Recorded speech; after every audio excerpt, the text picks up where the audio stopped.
उज्जैन के बड़नगर रोड पर दंडी सेवा आश्रम में 2 नाबालिग छात्रों के साथ में अनैतिक कार्य करने का आरोप परिजनों के द्वारा लगाया गया है। यह आरोप आश्रम में ही रहने वाले 2 आचार्यों पर लगा है। महाकाल थाना पुलिस ने केस दर्ज करते हुए एक आचार्य को हिरासत में ले लिया, वहीं पर दूसरा आचार्य फिलहाल फरार बताया जा रहा है। दंडी आश्रम में पंडिताई की शिक्षा लेने के लिए 80 बटुक रहते हैं। 2 छात्रों ने यहाँ पर 2 आचार्यों पर यौन शोषण और अनैतिक कृत्य के आरोप लगाए थे। उज्जैन एसपी ने यहाँ पर टीम गठित करते हुए जांच शुरू कर दी है। अन्य बच्चों के भी बयान लिए जा रहे हैं। पूछताछ में परिजनों के साथ में महाकाल थाने पर आश्रम के कई बच्चे भी पहुंचे, जहां पर यह शर्मसार कर देने वाली घटना से उज्जैन शर्मसार हो गया है। बड़नगर रोड पर स्थित गुरुकुल दंडिया सेवा आश्रम में शिक्षा अध्ययन करने वाले 2 नाबालिग छात्रों ने यहां पर यौन शोषण और अनैतिक कृत्य का आरोप लगाया है। घटना में महाकाल क्षेत्र थाना पुलिस ने कार्रवाई करते हुए एक को हिरासत में ले लिया है, वहीं पर दूसरा जो आचार्य वह फरार बताया जा रहा है, जिसकी तलाश की जा रही है। जी, हम पेरेंट्स तो बहुत थे यहाँ पर, कम से कम 20-25 पेरेंट्स थे, बट कुछ भी आगे नहीं आ पाए, कुछ डर गए हैं और उनमें से सिर्फ हम 3 लोग आगे आए हैं, जिनमें से एक बच्चे के साथ कुछ हुआ नहीं है, बट वो भैया भाभी ने हमारा साथ दिया और एक भैया और हैं जिनके बच्चे को भी प्रताड़ित किया गया है। एक को साथ में कौन लोग हैं, क्या शिकायत है? सर, शिकायत ये है कि बच्चों को 20 से 25 बच्चों को यहाँ पर मॉलिश किया जा रहा था, उनका माइंड भी डाइवर्ट किया जा रहा था और उनके साथ शारीरिक शोषण हो रहा था। कब से आपको कैसे पता चला आपके बच्चे? सर, ये बच्चों के द्वारा पता चला। संडे टू संडे बात होती थी, बट इस संडे बात नहीं हुई है। जब एक पेरेंट्स कोई मिलने आए हैं, उन पेरेंट्स के मोबाइल से बच्चों ने सभी अपने पेरेंट्स को बताया है। वो किस तरीके से यह घटना करते थे यहाँ पे, क्या कुछ? सर, ये रात में बच्चों को उठाना, लेट बात में उनके साथ चले जाना, रात में उन बच्चों के बिस्तर में आके सो जाना, इस तरीक़ा की हरकतें इनके की गई हैं। कौन व्यक्ति? सर, इसमें एक अजय आचार्य जी नाम का व्यक्ति है, जो कि आचार्य है, वो फरार है। वो मिनिमम 7-8 तारीख से फरार है। और भी कोई है इसमें? कितने आचार्य पे? सर, इसमें 3-4 लोग हैं, बट अभी खुल के 2 आए। इसमें आप हमें ये बताइए कि कितने समय से ये जो घटना है बच्चों के साथ में तारीफ की जा रही है? सर, ये अभी 3 महीने पहले से। इसके पहले बच्चों ने क्या आश्रम वालों से जो है? नहीं सर, उनको बच्चों ने, मेरे बेटे ने जो मुझे बताया है, मैं आपको बता रही हूँ, बाकी का मुझे पता नहीं। बट मेरे बच्चे से जब कल बात हुई तो मेरे बेटे ने बताया कि मम्मा, हमको बहुत डराया धमकाया गया है, मुझे ही नहीं, सभी बच्चों को। तो इस वजह से कुछ बच्चे बोल नहीं पाए हैं। बाकी जब मैं राहुल जी के खिलाफ़ खड़ी हुई तो मुझे देख कर के एक बच्चा साहसी बन के सामने आया है, जिसका राहुल जी के ऊपर आरोप है कि उसके साथ ये बर्बरता हुई। और ये जो अजय द्वारा डराया धमकाया जा रहा था बच्चों को यहाँ पे?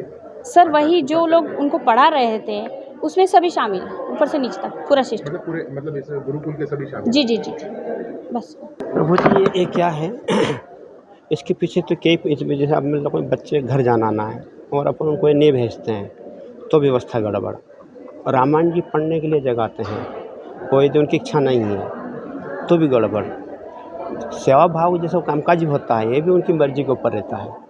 तो आचार्यों पर इसलिए उन्होंने लगाया कि एक तो वो बेचारे डर जाते हैं, हर किसी के धमकी में आ जाते हैं। परंतु जो अजय नाम का आचार्य जी है, मैं नवरात्रि में बाहर था, उस समय 2 पालकों का टेलीफोन आया था, तो उन्होंने कहा था कि बोलो वो आपका आचार्य आश्रम में नहीं होना चाहिए, वो गंदा आदमी, गलत काम करता है, उसको तत्काल निकाला दिया जाए। तो सर, मैंने उसको तत्काल टेलीफोन से कह कर के बाहर कर दिया था जी, उसमें पालकों के कहने के अंतर्गत जी। बाकी क्या सही है, इसके बाद में जब 10-15 दिन हुए तो फिर इनका एक ग्रुप बना आपस में, और ग्रुप बन कर के फिर ये कल ये लोग आए, तो कल यहाँ आए तो इनकी 2 घंटा चर्चा, 3 घंटा चर्चा हुई मेरी उनके बीच में। तो उसमें 2-3 बच्चे आचार्य के विरुद्ध जा रहे हैं। उन्होंने कहा कि बोले हमारे साथ गलत कर्म हुआ। जब उन्होंने ऐसा कहा तो फिर मैंने टीआई साहब को टेलीफोन लगाया और टीआई साहब को बुला करके फिर टीआई साहब आए। तो टीआई साहब ने यहाँ आधा घंटा चर्चा की सब लोगों से, और आधा घंटा बाद कहा कि बोले आप आचार्य और पालक सब वहीं चलते हैं, वहीं चर्चा करेंगे।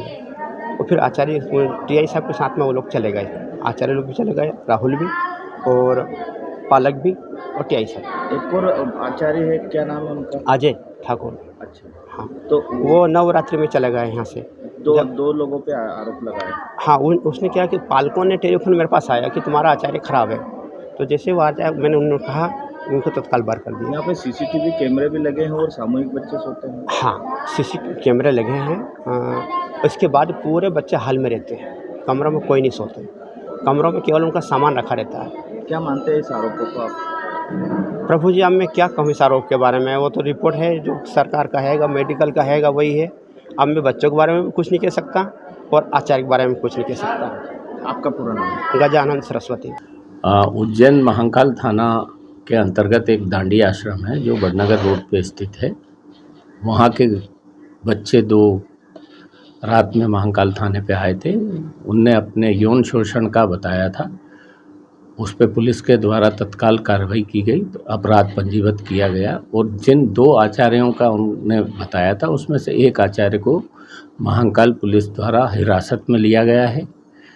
बच्चों से सद्भावनापूर्वक उनको विश्वास में लेके पुलिस की टीम द्वारा बातचीत की जा रही है और प्रकरण पंजीबद्ध करके वैधानिक कार्रवाई की जा रही है।